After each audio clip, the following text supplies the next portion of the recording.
The New Year's party is for people who've actually achieved something this year. My sister Amanda's voice dripped with condescension through the phone. Mom and Dad agree it's best if you skip it. We don't want you feeling uncomfortable. I gripped my coffee mug tighter, staring out the window of my modest apartment. At 32, I was the family disappointment, or so they thought. My name is Olivia Chin, and my family had no idea that I was the anonymous angel investor they'd been desperately trying to meet for the past 3 months. Uncomfortable? I kept my voice neutral, years of practice hiding my emotions. Well, Amanda continued, everyone's celebrating their successes. Dad's expansion project, Mom's new charity foundation, my luxury spa chain. And you're still just managing buildings. As she only knew those buildings were actually a vast portfolio of prime commercial properties I quietly acquired over the past decade. My family thought I was a simple property manager, too focused on work to live life, as they put it. I see, I replied calmly. And this decision is final. Don't be dramatic, Olivia. Focus on building something meaningful like the rest of us. Then maybe next year you'll have something to celebrate too. After hanging up, I opened my laptop and clicked on a folder labeled Project Phoenix. Inside were all the details of my family's dream project, a luxury residential complex they'd been planning for years. The same project that had mysteriously received backing from an anonymous investor 3 months ago. The investor they'd never met. Me. My father had been ecstatic when the funding came through, telling everyone how his reputation had attracted serious investors. My mother bragged at her charity events about the family's business acumen. Amanda had already started designing the spa she planned to open in the complex. None of them knew I was behind it all. I'd worked silently for years, turning my property management skills into an empire. While they dismissed my career choices, I was building something extraordinary. Every time they excluded me from family events or belittled my achievements, I invested more, worked harder, grew stronger. My phone buzzed with a text from my mother. Darling, about New Year's. You understand, right? We need to maintain a certain image. Your sister's investors will be there. I smiled at the irony. The biggest investor in their lives was the daughter they were too embarrassed to have at their party. Opening my email, I began composing a message to my lawyer. It was time to reveal the truth about Project Phoenix's mysterious investor. But first, I had another call to make. Ms. Chen, my assistant answered promptly. The documents you requested are ready. Thank you, Sarah. Please proceed with Plan B for Project Phoenix. Are you sure? Once we initiate this. They made their choice, I replied, my voice firm. They want to celebrate without me. Let's give them something to remember. I spent the rest of the afternoon reviewing contracts and making calls. By evening, everything was in place. My family had no idea that their perfect New Year's party was about to become unforgettable for all the wrong reasons. Just then, Amanda sent a group text to the family. Everything's set for the party. Dad's announcing the Project Phoenix timeline. Mom's revealing her foundation's first major project, and I'm launching my spa brand. This will be the best New Year's ever. I leaned back in my chair, watching the sunset paint the sky in shades of orange and pink. The same sky visible from the penthouse office where my father liked to hold his meetings, showing off his view of the city. The same view he'd soon lose when Project Phoenix fell apart. My phone buzzed again. An email confirmation from my lawyer. Everything was ready. In exactly 1 week, at their precious New Year's party, they would learn exactly who they'd excluded from their celebration. Sometimes the best revenge isn't about causing pain. It's about opening eyes. And my family's eyes were about to be opened wide. I closed my laptop and smiled. Let them have their exclusive party.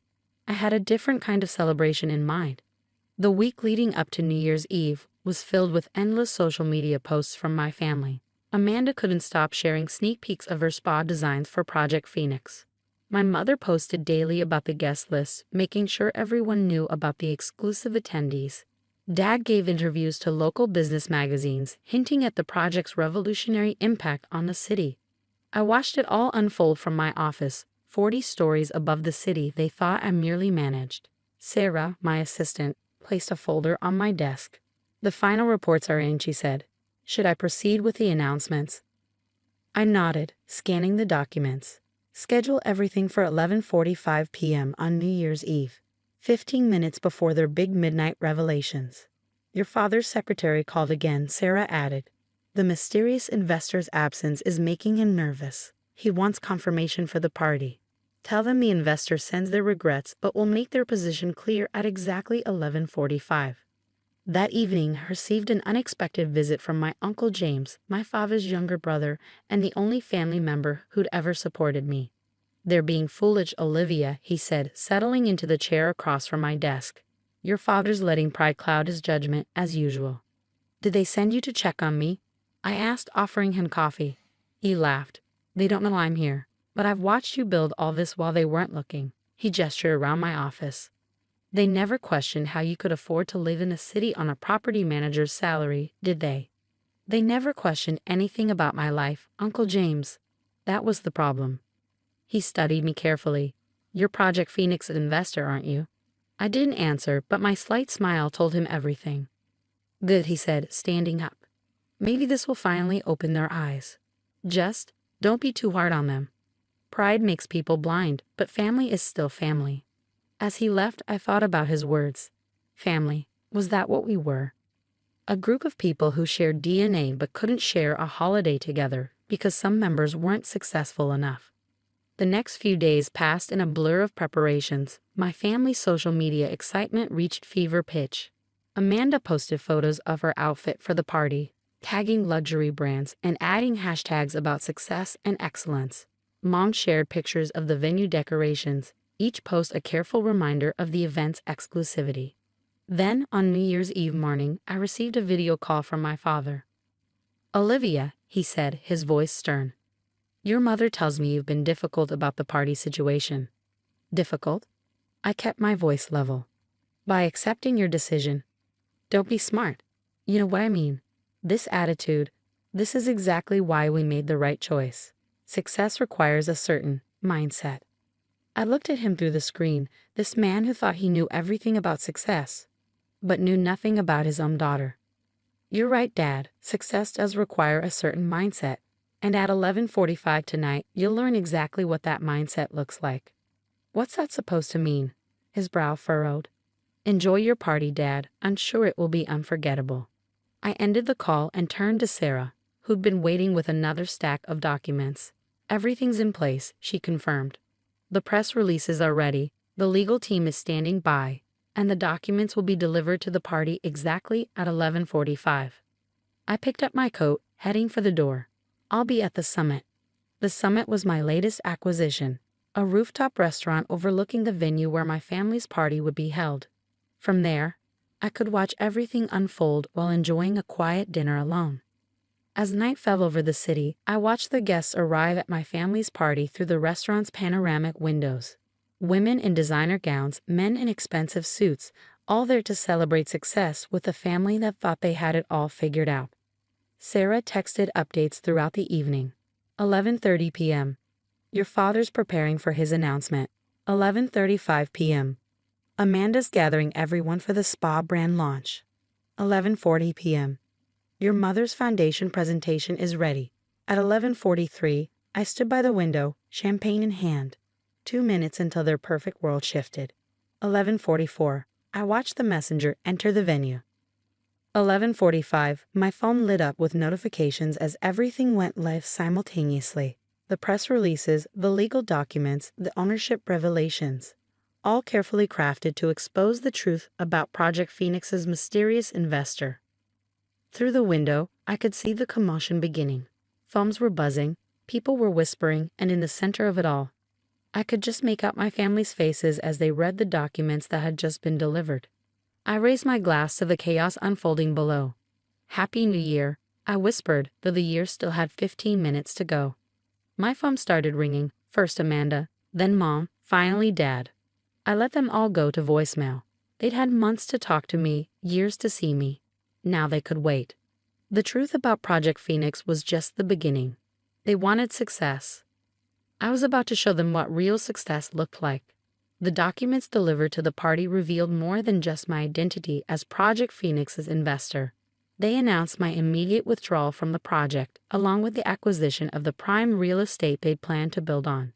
The land would now house a community arts center and affordable housing complex. Projects my family had always dismissed as unprofitable wastes of time. My phone hadn't stopped ringing since 11:45.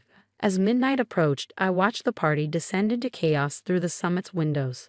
Guests were leaving early, investors were making hurry phone calls, and my family stood in the center of it all, their perfect celebration crumbling around them.